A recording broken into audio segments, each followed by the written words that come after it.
dan bersabar dan dengan jalan mengerjakan sholat. Dalam lafaz sholat tersebut Allah Subhanahu wa ta'ala melafazkannya dengan secara mufrad, yakni tidak mengungkapkan secara jamak. Afradaha bi dzikri ta'ziman li sya'niha, karena pada dasarnya di dalam sholat tersebut terkandung sebuah nilai-nilai keagungan, sehingga Allah Subhanahu wa ta'ala tidak mengungkapkan secara jamak, memufradkan lafaz as-sholat, karena di dalam adanya sholat tersebut ada sebuah nilai-nilai keagungan yang luar biasa. Diceritakan di dalam sebuah hadis, jadi idza hazabahu amrun badara ila sholat. Jadi apabila Nabi mengalami sebuah kegundah gulanan, Nabi Muhammad SAW mengalami sebuah kesusahan, mengalami sebuah permasalahan yang tak dapat dibacakan, badara ila sholat, maka Nabi sendiri itu segera untuk menunaikan sholat, karena hal tersebut bukanlah merupakan perintahnya orang biasa, melainkan perintahnya yang maha kuasa yang diperintahkan kepada Nabi Muhammad SAW, agar apabila seseorang itu mengalami segala kesulitan apapun, ia harus menghadapi dengan jalan bersabar dan mengerjakan sholat. Jadi Nabi sendiri apabila mengalami suatu permasalahan yang tak bisa mendapatkan sebuah solusi jalan keluar yang terbaik, maka Nabi segera melaksanakan sholat tersebut.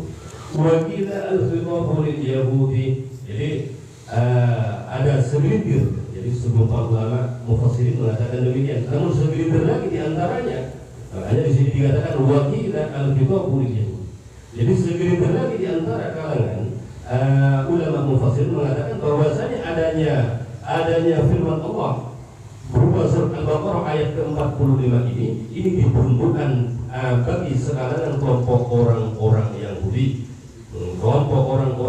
yang mana mereka itu terhalang untuk beriman kepada Nabi Muhammad SAW, karena mereka, para pendeta-pendeta mereka, para rahib-rahib mereka itu merasa malu untuk beriman kepada Nabi Muhammad SAW. Padahal pada zaman dahulu kala kitab-kitab dan nabi-nabi paling terbanyak itu diturunkan di kalangan sekelompok kaum Bani Israel, diturunkan di kalangan sekelompok kalangan kaum Bani Israel paling terbanyak. Alkitab, kitab-kitab yang diturunkan paling banyak itu di kalangan sekelompok kalangan kaum Bani Israel. Bahkan nabi-nabi yang paling terbanyak itu diambil dari kalangan sekelompok kaum Bani Israel. Jadi mereka itu malu untuk beriman kepada Nabi Muhammad yang diambil dari kalangan bangsa Arab, padahal sama-sama keturunan daripada Nabi Ibrahim alaihissalam.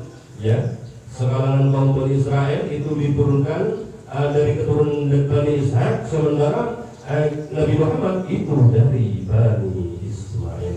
Namun mereka itu merasa malu, ya, amat serakah atas kedudukan, karena pada zaman dahulu orang-orang Arab itu suka suan, kalau kata bahasa barunya suka ajabis ke orang kalangan kaum Bani Israel, sering memberikan uang, sering membawakan oleh-oleh, karena di kalangan kaum Bani Israel itu sendiri merupakan makhluk-makhluk yang diistimewakan oleh Allah, sehingga pada akhirnya Allah Subhanahu wa ta'ala turunkan ayat ke-47 daripada surat Al-Baqarah yang mengatakan anni faddaltukum 'alal 'alamin. Tapi pada masa itu, namun setelah keadaannya kalangan kaum Bani Israel banyak yang menentang Allah Subhanahu wa ta'ala, akhirnya para nabi tidak diambil dari kalangan kaum Bani Israel, melainkan diambil dari kalangan bangsa Arab.